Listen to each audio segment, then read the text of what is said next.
नमस्कार, आप देख रहे हैं के न्यूज। मैं हूं आपके साथ सूरी चौहान और सबसे पहले बुलेटिन में बात करते हैं। नेपाल में प्लेन क्रैश में 18 लोगों की मौत हुई है। नेपाल की राजधानी काठमांडू के त्रिभुवन अंतर्राष्ट्रीय हवाई अड्डे पर बुधवार सुबह उड़ान भरने के दौरान एक निजी एयरलाइन कंपनी सौर्य एयरलाइंस का विमान दुर्घटनाग्रस्त हो गया, जिसमें 19 लोग सवार थे और इनमें से 18 लोगों की मौत की बात सामने आई है। मीडिया रिपोर्ट्स के अनुसार विमान पोखरा जा रहा था और सुबह करीब 11 बजे दुर्घटनाग्रस्त हो गया। हवाई अड्डे पर तैनात एक सुरक्षा अधिकारी ने बताया कि विमान के पायलट को अस्पताल ले जाया गया। विमान में लगी आग को बुझा दिया गया है। पुलिस और दमकल कर्मी दुर्घटना स्थल पर बचाव अभियान में जुटे हुए हैं।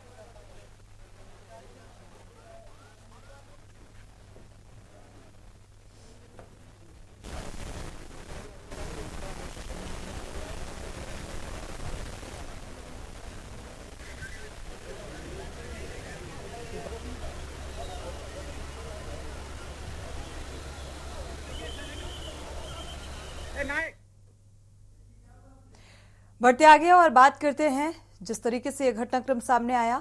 आगे मोदिया 3.0 का पहला बजट केंद्रीय वित्त मंत्री निर्मला सीतारमण ने मंगलवार को पेश कर दिया और सत्तारूढ़ राष्ट्रीय जनतांत्रिक गठबंधन यानी एनडीए के सहयोगी दलों ने बजट को ऐतिहासिक बताया।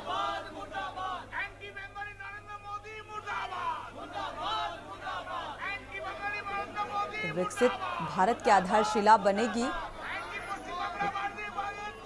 और विपक्षी इंडिया गठबंधन के दलों ने इसे जनता से धोखा और कुर्सी बचाने का बजट करार दिया है। इंडिया गठबंधन बजट के विरोध को लेकर जहां एकजुट दिखाई दिया, बजट के विरोध में आगे की लड़ाई पर गठबंधन में विभाजन दिखाई दे रहा है। तमिलनाडु के मुख्यमंत्री और डीएमके नेता एम.के. स्टालिन ने बजट के विरोध में नीति आयोग की बैठक का बहिष्कार करने का ऐलान कर दिया है। डीएमके के साथ कांग्रेस और आम आदमी पार्टी ने भी साफ कर दिया है कि उनके मुख्यमंत्री भी 27 जुलाई को होने वाली नीति आयोग की बैठक में शामिल होंगे। झारखंड के मुख्यमंत्री और जेएमएम नेता हेमंत सोरेन के भी नीति आयोग की बैठक में शामिल न होने की संभावनाएं जताई जा रही हैं। दरअसल केंद्रीय बजट में राज्यों की हकमारी और भेदभाव का आरोप लगा है। इंडिया गठबंधन ने मोदी सरकार के खिलाफ मोर्चा खोल लिया है और आज इंडिया गठबंधन के सांसद संसद भवन परिसर में प्रदर्शन करने पहुंचे और इसके बाद नीति आयोग की बैठक का बहिष्कार का भी फैसला लिया गया। और इस मुहिम के शुरू होने से पहले ही ममता बनर्जी ने अलग लाइन लेकर एक बार फिर से इंडिया गठबंधन को झटका दिया है। इसी खबर पर अखिलेश सिंह जुड़े हुए हैं, विशेष संवाददाता। अखिलेश, बजट के बाद जिस तरीके से अब प्रदर्शन की तस्वीरें सामने आ रही हैं और एक तकरार की स्थिति यहां पर देखने को मिल रही है। अखिलेश, आपको आवाज मिल पा रही है? जी बिल्कुल। एनडीए सरकार का बजट पेश होने के बाद जब बजट में राज्यों के साथ भेदभाव का विपक्ष ने आरोप लगाया। विपक्ष की तरफ से सीधा सा कहना है कि मोदी सरकार ने सिर्फ 2 राज्यों को ही संतुष्ट करने का काम किया, यानी जो गठबंधन के सहयोगी थे वो आंध्र प्रदेश और बिहार, जिनसे सरकार बैसाखियों पर टिकी थी, उनको बजट में व्यवस्था विशेष रूप से की गई। विशेष रूप से विशेष पैकेज दिया गया, वहां के परियोजनाओं को किया गया, प्रोजेक्ट को किया गया। चाहे हरियाणा हो, इन राज्यों को कुछ नहीं किया गया, उड़ीसा को नहीं किया गया, पश्चिम बंगाल को नहीं किया गया, दिल्ली को नहीं किया गया, उत्तर प्रदेश को कुछ खास नहीं मिला। तो तमाम ऐसे राज्य हैं, खासकर वो राज्य जहां पर विपक्षियों की सरकार है, उन सरकारों को बजट में कोई खास प्रस्ताव, पैकेज और बजट आवंटन का प्रस्ताव नहीं किया गया। इसको लेकर पूरा इंडिया गठबंधन एक साथ एक लामबंद होकर इस बजट का अखिलेश, देखा जाए तो जिस तरीके से विपक्ष ये सवाल उठा रहा है कि स्पेशली किसी राज्य के लिए एक देखा जाए बजट की घोषणा नहीं की गई है, लेकिन वित्त मंत्री ने पहले ही इस बात का जिक्र किया कि अगर किसी राज्य के लिए घोषणा नहीं की गई, अगर जरूरत पड़ती है तो सहायता की जाएगी। बावजूद इसके विरोध प्रदर्शन की तस्वीरें सामने आ रही हैं। बजट पर जिस तरीके से तकरार की स्थिति देखने को मिल रही है, आखिर क्या रंग लाएगा आगे? राजनीति में क्या कुछ उतार चढ़ाव देखने को मिलेंगे? देखिए, विपक्ष का बात की जाए या फिर बजट की जाए तो बजट का एक खाका इसलिए 1 साल का पेश किया जाता है कि वो पूरे 1 साल का विकास का रोड मैप होता है कि सरकार ने ये बजट पेश किया है, इसलिए सरकार से विपक्ष संसद के अंदर और सदन में जब भी सवाल उठाएगा तो वो विपक्ष बजट का हवाला दे सकता है कि आपने बजट में इस परियोजना, इस प्रोजेक्ट, इस धन आवंटन का इस प्रदेश के लिए विशेष पैकेज की आपने बात की थी, उसका आपने प्रस्ताव किया था, लेकिन आप उसके साथ नाइंसाफी कर रहे हैं और वहाँ का आप काम नहीं करा रहे हैं। इन तमाम चीजों को सवाल उठा के विपक्ष सरकार को गिर सकता है, लेकिन सरकार ने जब अभी से कोई बजट में प्रस्ताव नहीं किया, बीच में देगा नहीं देगा उसके लिए कोई जिम्मेदारी सरकार की नहीं बनती, तो सरकार पर कोई सवाल भी उस तरह से नहीं उठा सकता है। लेकिन जब प्रस्ताव होता है तो सरकार को विपक्ष घेरने के लिए हर तैयार रहता है, विपक्ष घेरता भी, सदन में भी बार बार सवाल उठाता है, सवाल लगाता है, सवाल पूछता है और विपक्ष सरकार को घेरता है। तो यही सब चीजें हैं जो विपक्ष इसीलिए घेरने को कोशिश कर रहा है और पूरी तरह से घेर भी रहा है। यहाँ तक कि सदन से सड़क और सड़क से सदन तक घेरने का भी विपक्ष इंडिया गठबंधन द्वारा प्लान तैयार किया जा रहा है कि पूरे सरकार को किस तरह से बेनकाब किया जाए कि उसने जो बजट दिया है इस बजट में कैसे उन सरकारों के साथ भेदभाव किया है और ये भेदभाव रवैया उन सरकारों के साथ अपनाया जा रहा है जहां पर विपक्षी पार्टियों की सरकारें चल रही हैं और जो उनकी सरकार के लिए मजबूरी है, बैसाखियों पर टिकी हुई सरकार है, उन राज्यों को खास पैकेज दिए गए। बिल्कुल, भेदभाव का आरोप और इसी को लेकर अब प्रदर्शन की ये तस्वीर सामने आ रही है। ये प्रदर्शन आगे और कितना बढ़ने वाला है ये फिलहाल देखना होगा। शुक्रिया इस तमाम जानकारी को साझा करने के लिए। तो लगातार वित्त मंत्री ने बजट पेश किया और इसके बाद से विपक्षी दल जो हैं वो एकजुट होकर अब सड़कों पर नजर आ रहे हैं और सरकार के खिलाफ भेदभाव का आरोप लगा रहे हैं कि भेदभाव किया गया अन्य राज्यों के साथ।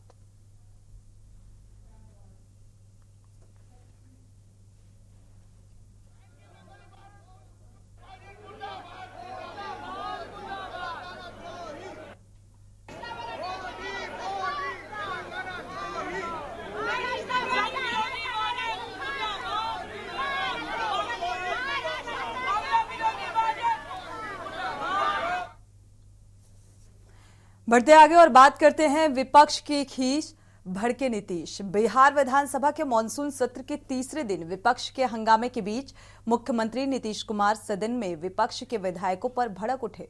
सीएम नीतीश कुमार ने कहा कि सारी पार्टियों के साथ मेरी पहल जो है जातिगत गणना करवाया था और आप लोग बैठकर इस पर चर्चा करते हैं, लेकिन आप लोग सुनना नहीं चाहते। सारी पार्टियों ने जातिगत गणना का सपोर्ट किया था। नीतीश कुमार आरजेडी महिला विधायक रेखा पासवान पर भड़क गए और नीतीश कुमार ने कहा कि आप लोग सुनना नहीं चाहते। 2005 के बाद हमने महिलाओं को आगे बढ़ाया था और सदन की कार्यवाही के दौरान सीएम नीतीश कुमार ने विपक्षी विधायकों के हंगामे के बीच कहा कि जातिगत गणना में हमने सब कुछ जानकारी ली और इसके बाद आरक्षण का दायरा भी बढ़ाया। जातिगत गणना के बाद 94 लाख गरीबों की पहचान की और इनके विकास के लिए सरकार ने तय किया कि 2-2 लाख रुपए देना शुरू कर दिया गया। और सीएम नीतीश कुमार ने यह भी कहा कि आरक्षण को लेकर पटना हाई कोर्ट ने रोक लगाई है, लेकिन राज्य सरकार सुप्रीम कोर्ट पहुंच गई। साथ ही 9वीं अनुसूची में शामिल करने के लिए आग्रह किया गया। वहीं सीएम ने ये भी कहा कि कांग्रेस पर हमलावर होते हुए 2010 से बिहार को विशेष राज्य का दर्जा मांगना शुरू किया गया था, लेकिन कांग्रेस ने विशेष राज्य का दर्जा नहीं दिया था और आज केंद्र पूरी मदद कर रहा है। विशेष पैकेज दिया गया। नीतीश कुमार ने विरोधियों पर निशाना साधते हुए कहा कि आप लोग मेरे इस फैसले को लेकर हाय तौबा कर रहे हैं, लेकिन लगातार इस बीच कई अहम बातों का जिक्र करते हुए नजर आए।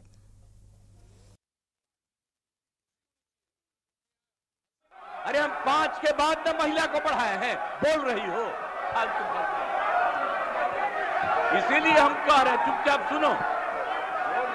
अरे ऐसे ही बोल रहे, अरे क्या हुआ, सुनोगे नहीं? हम तो सुनाएंगे और अगर आप नहीं सुनिएगा तो आपकी गलती है। हाँ, तो आप समझ लीजिए, ये हम चाह रहे थे कि लोग समझते और एक एक चीज को हम लोगों ने लागू कर दिया, जो भी तय कर दिया था। पिछड़ों का जितना ज्यादा जो आया, तो इसलिए जो भी होता था 50%, उसमें पिछड़ा, अति पिछड़ा, दलित, महादलित और ये सब की संख्या जो बढ़ी, तो हम लोगों ने 50% की जगह 75% किया। बढ़ते आगे और बात करते हैं न्याय की आस टूटी सांस। उत्तर प्रदेश के कन्नौज में दिल दहला देने वाला जो मामला है वो सामने आया। 17 साल की गैंगरेप पीड़िता प्रशासन से आहत होकर आत्महत्या के लिए मजबूर हो गई, आत्महत्या कर ली। मामले में superintendent of police Amit Kumar ने बताया कि आरोपित लड़की के परिजनों के ऊपर लगातार समझौते का दबाव बनाया जा रहा था और पुलिस ने शव को कब्जे में लेकर पोस्टमार्टम के लिए भेज दिया। मामले में लापरवाही बरतने वाले एसआई को भी निलंबित कर दिया गया है। अमित कुमार आनंद के मुताबिक पीड़िता का 11 जुलाई को अपने घर के बाहर शौचालय जाते समय अपहरण कर लिया गया था और वहां से उसे दिल्ली ले जाया गया। पड़ोसी गांव के पुनीत और भोला ने उसके साथ रेप किया और पीड़िता के परिवार ने शिकायत दर्ज कराई और 14 जुलाई को उसे नोएडा से बरामद किया गया। दिलचस्प बात ये रही कि 18 जुलाई को कोर्ट में बयान दर्ज कराने के बावजूद पुलिस ने आरोपितों के खिलाफ कार्रवाई करने में लापरवाही बरती और आरोपियों ने पीड़िता और उसके परिवार को परेशान करना शुरू कर दिया और उन पर समझौते का दबाव बनाया जाने लगा। पीड़िता की मानसिक स्थिति इतनी खराब हो गई कि उसने खुदकुशी कर ली।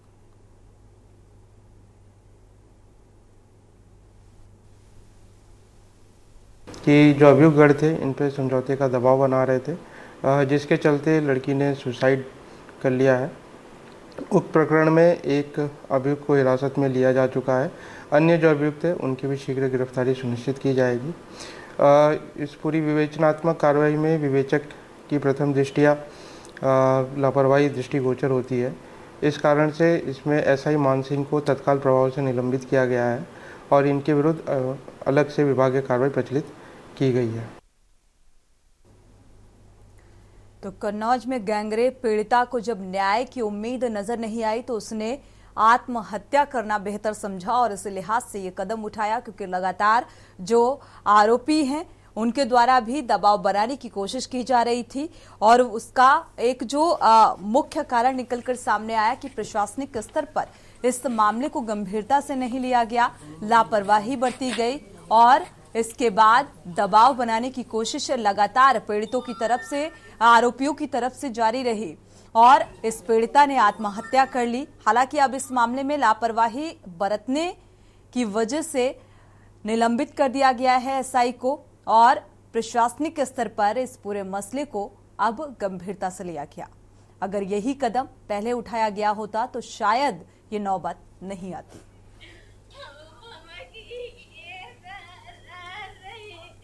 कि जो अभियुक्त थे इन पे समझौते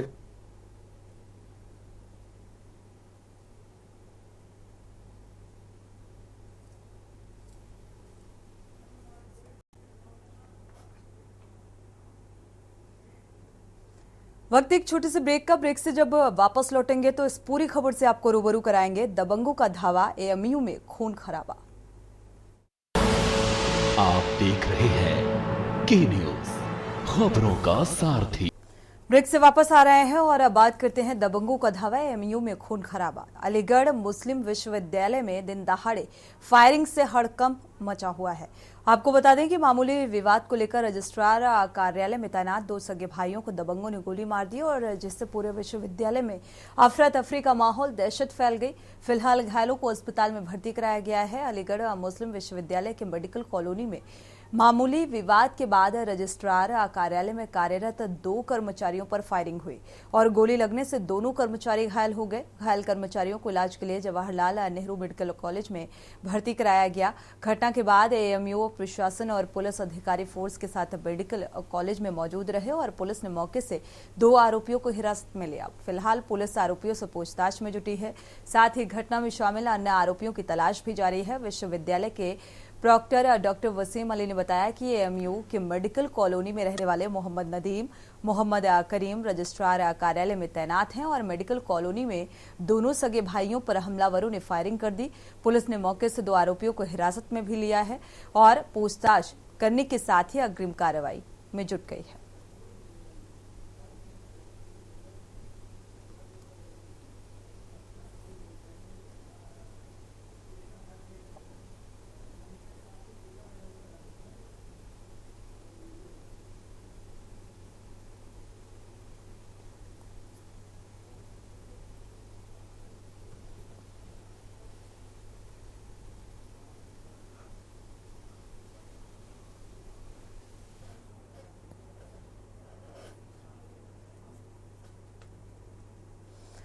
उधर जम्मू कश्मीर के कुपवाड़ा क्षेत्र में जारी मुठभेड़ में सुरक्षा बलों ने एक आतंकी को ढेर कर दिया है। पूरे इलाके में सुरक्षा बलों का सर्च ऑपरेशन जारी है। मुठभेड़ में सेना का एक जवान भी घायल हुआ और इससे पहले उत्तर कश्मीर की सीमांत जिले कुपवाड़ा के लोलाब में सुरक्षा बलों की आतंकियों के साथ मुठभेड़ हुई और भारतीय सेना की चिनार कोर ने बताया कि कुपवाड़ा में आतंकवादियों की उपस्थिति के बारे में विशिष्ट इनपुट के आधार पर भारतीय सेना और जम्मू कश्मीर पुलिस द्वारा 23 जुलाई को एक संयुक्त खोज अभियान की शुरुआत की गई थी। 24 जुलाई को सतर्क सैनिकों द्वारा संदिग्ध गतिविधि देखी गई और चुनौती दी गई और इसके जवाब में आतंकवादियों ने आधाधुंध गोलीबारी शुरू कर दी। आतंकवादी को मार गिराया गया और एक एनसीओ घायल हुआ है। लोलाब के त्रिमुखा टॉप क्षेत्र के सुरक्षा बलों को आतंकियों की मूवमेंट की सूचना मिली थी और इसी के आधार पर कुपवाड़ा पुलिस ने सेना के 28 से 22 राष्ट्रीय राइफल्स के जवानों के साथ मिलकर इलाके की घेराबंदी कर साझा तलाशी अभियान भी चलाया और सख्त घेरा देखते हुए आतंकियों ने जवानों पर फायरिंग करनी शुरू कर दी और मौके से भागने की भी कोशिश की गई। आतंकियों की ओर से फेंके गए एक ग्रेनेड की चपेट में आकर लांसनायक सुभाष चंद्र गंभीर रूप से घायल हुए, जहां प्राथमिक उपचार के दौरान ही बलिदान हो गए।